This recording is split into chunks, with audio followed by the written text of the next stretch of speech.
Hey, this is Rick Robinson here with Headline Books and more importantly, Zoom. Zoom into books.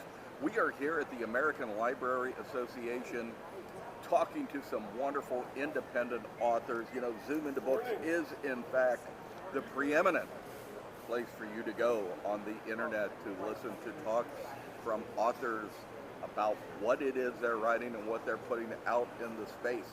Right now, I have with me a great new book, Dax to the Max, an award-winning book by Scott Feld. Scott, welcome to Philadelphia, the city of brotherly love. Here you are, Thank man. you. Just arrived. Just arrived. Yeah, you took the long flight from the left coast. Yes. Made it all the way into Philly. You win the longest drive contest Yeah. for a golf outing. Yeah, So. right. That's funny. Okay.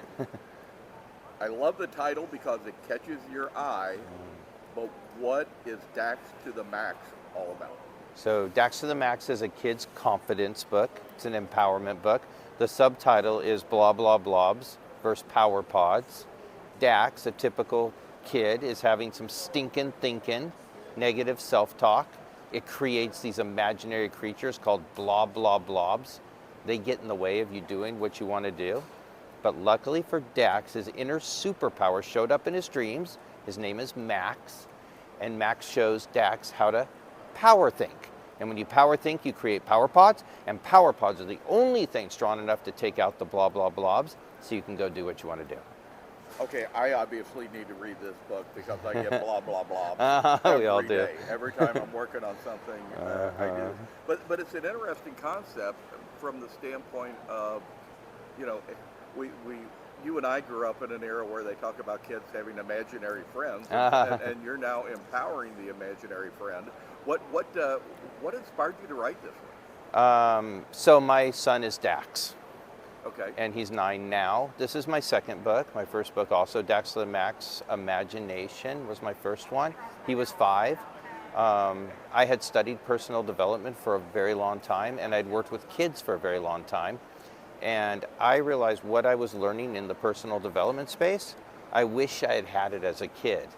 But because I didn't have a time machine to go back in time, I thought I could share it with the kids that I work with, and I could actually write a book and create a course, which I did, around building confidence, but do it in a fun way.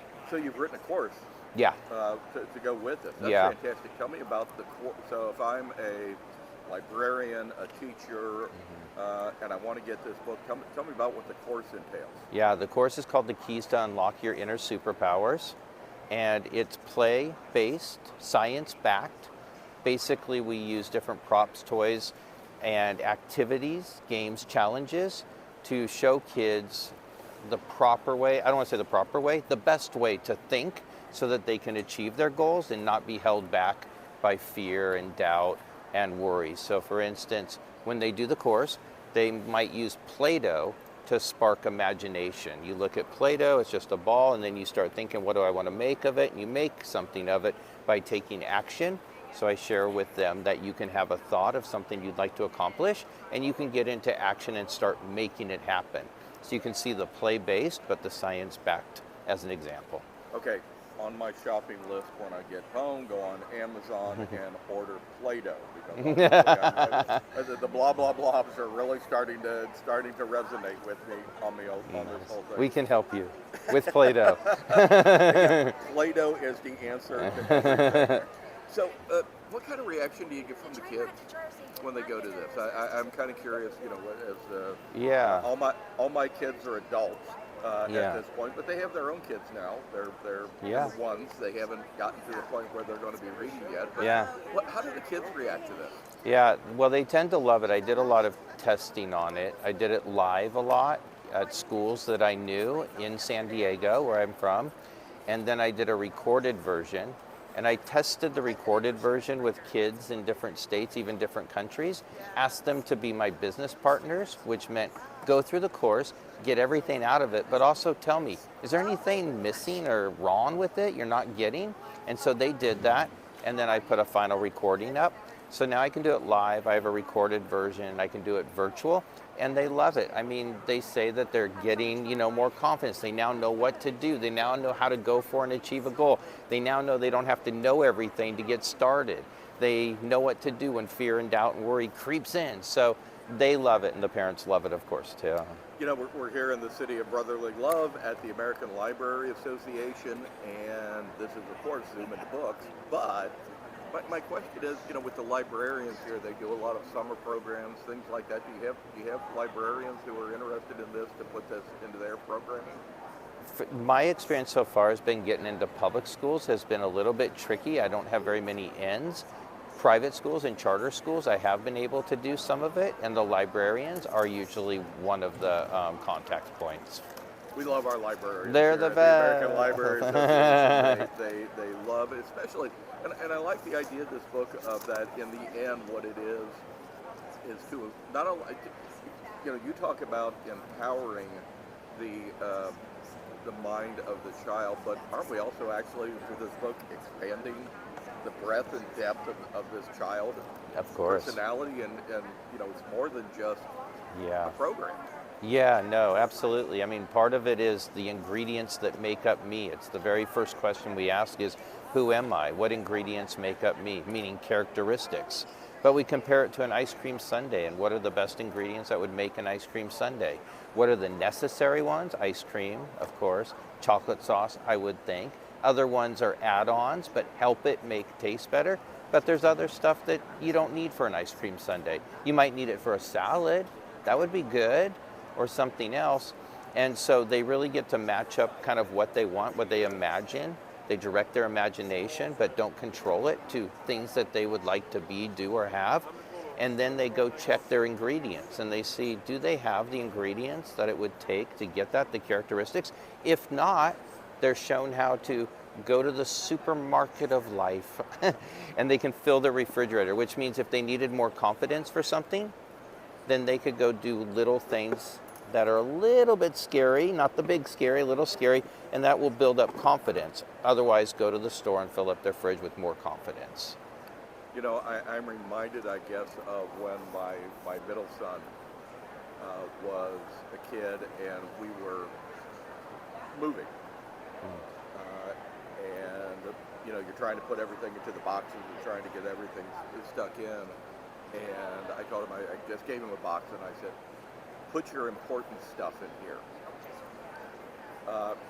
And the first thing he did was he went and got my father's, his grandfather's, Boy Scout sash with all of its ribbons on it. And that's the first thing he put in the box. And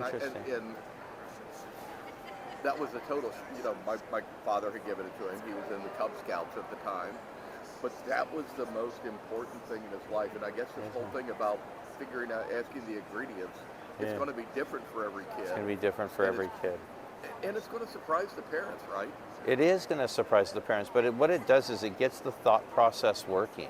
So a lot of kids are asked, what are your goals? And they might say, I want to be it used to be I want to be a professional athlete. It still kind of is.